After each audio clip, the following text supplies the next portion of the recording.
El Señor esté con ustedes. En esta segunda entrega sobre el libro de Daniel, miraremos un poco el tema lingüístico. El libro de Daniel nos ha llegado a través de la versión griega o versión de los 70, pero esta versión griega, como decimos, se desarrolló en varias etapas. No fue ese acto milagroso en el que se tradujo todo el Antiguo Testamento, sino poco a poco. Incluso quedaron algunas lagunas, algunos textos defectuosos, y por eso hay una recensión que es la de Prototeodosión, que según el autor Barthélemy se realizó entre el año 30 y 50 después de Cristo y sirve de base para los textos que tenemos traducidos a partir del griego de Jeremías, de Job, de Ruth, de Lamentaciones, y coincide con la versión que conocieron los autores que recordemos del Nuevo Testamento, que recordemos escribieron también en griego, y Clemente Romano, en fin, otros autores. Y por eso la Iglesia Católica acepta el canon, el grupo de libros que trae la versión griega que se usaba en Alejandría, más que la versión hebrea que se usaba en Jerusalén. Recordemos que los protestantes acogen es el canon palestino del hebreo, y por eso tienen menos libros en el Antiguo Testamento que la Biblia católica. Pero la Biblia católica, basada en el hecho de que los autores del Nuevo Testamento usaron sobre todo esos textos de la versión de los 70, por eso acoge el canon que trae la versión de los 70. Además, recordemos que los judíos prefirieron en su momento una versión en griego del Antiguo Testamento, que era la recensión de Aquila, un rabino eh, judío de la región del Ponto, aunque ya hacia el siglo III ellos prácticamente rechazaron cualquier versión en griega y se quedaron solamente con su versión en hebreo. Eh, entonces los católicos aceptamos la versión de los 70 y algunas recensiones, entre ellas la recensión de Teodosión, porque por ejemplo San Jerónimo usó otra recensión que fue la recensión o versión griega de Símaco, que es del año 200 después de Cristo, y que tiene un griego más técnico que la recensión de Teodosión. Recordemos que esta recensión buscaba pues acercar un poco el texto griego al texto hebreo. La versión de los 70 ya era recibida como una versión inspirada en obras como la Carta de Aristea, las obras de Filón de Alejandría, en fin, autores ya cristianos como Justino, Ireneo, Clemente de Alejandría, Cirilo de Jerusalén, e incluso las iglesias de Oriente han defendido la inspiración de la versión de los 70. Y San Agustín, en su comentario a la ciudad de Dios, dice en el numeral 1843, respecto a todo aquello que aparece en los 70 y no en los manuscritos hebreos, podemos afirmar que el mismo Espíritu quiso decirlo a través de los primeros y no a través de los segundos, para demostrar que unos y otros estaban inspirados.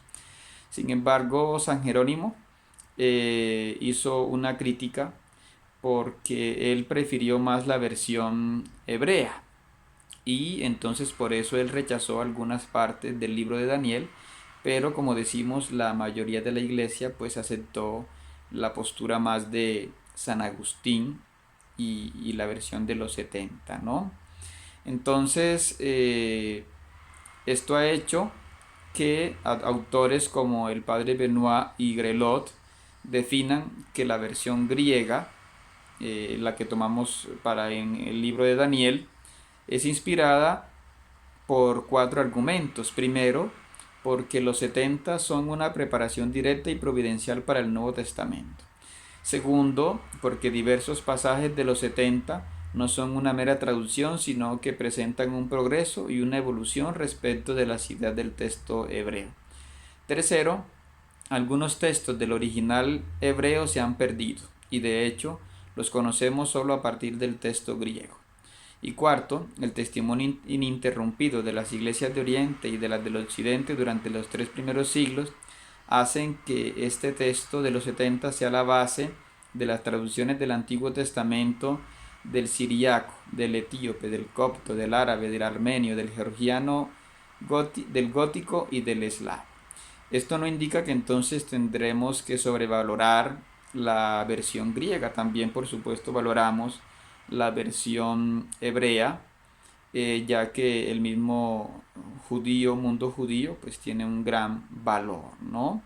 Entonces, podemos concluir que los 70 o la versión griega son una versión auténtica y que por tanto es válido usarlo, ¿no?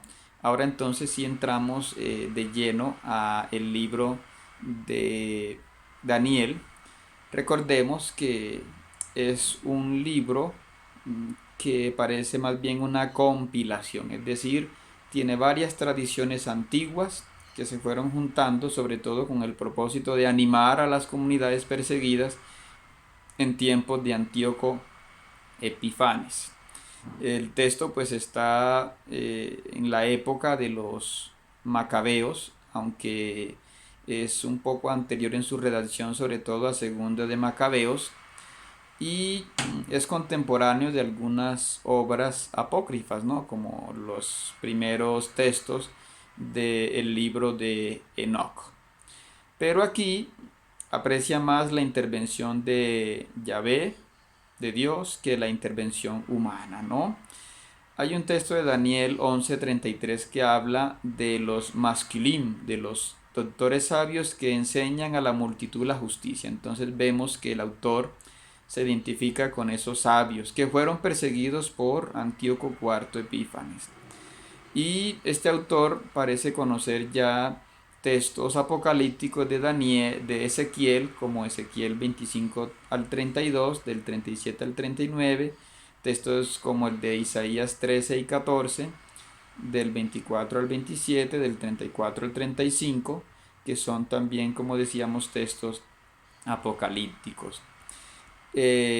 También el libro de Daniel fue encontrado, y esto ayuda al estudio, en textos de Qumran. Y como decíamos, la Biblia pues ha apreciado sobre todo la recensión de Teodosio. Hay un gran estudioso de esto que es Collins, que él prefiere hablar de la Old Greek, de la versión antigua griega, que de los 70. Pero en todos ellos pues se destaca el pensamiento cristiano sobre el Hijo del Hombre, ¿no?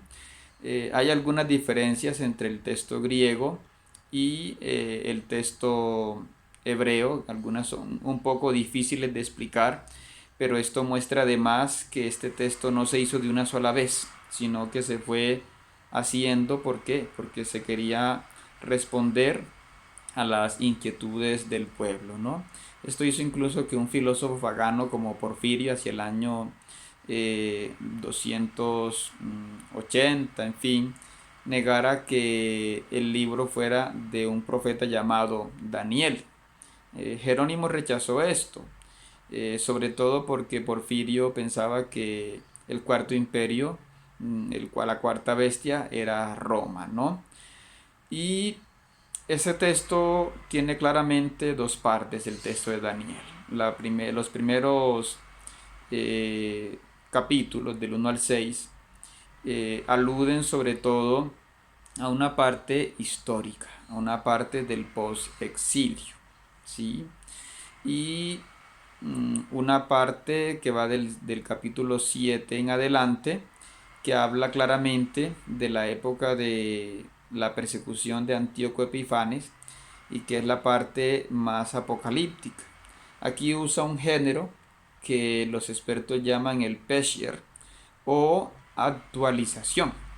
Es decir, tenemos que tener en cuenta que aquí hay un género gramatical para poder entender lo que dice el texto y, por ejemplo, no pedirle precisión histórica. Un ejemplo, hay ocasiones en que el autor confunde a Nabucodonosor con Nabónido, o por ejemplo donde pone que Baltasar fue rey, algo que no sucedió históricamente, pero que lo entendemos porque es un texto pesher, es decir, que quiere hacer una reflexión más que una precisión histórica, como nos lo explica Jesús Azurmendi en su obra El libro de Daniel en la investigación reciente.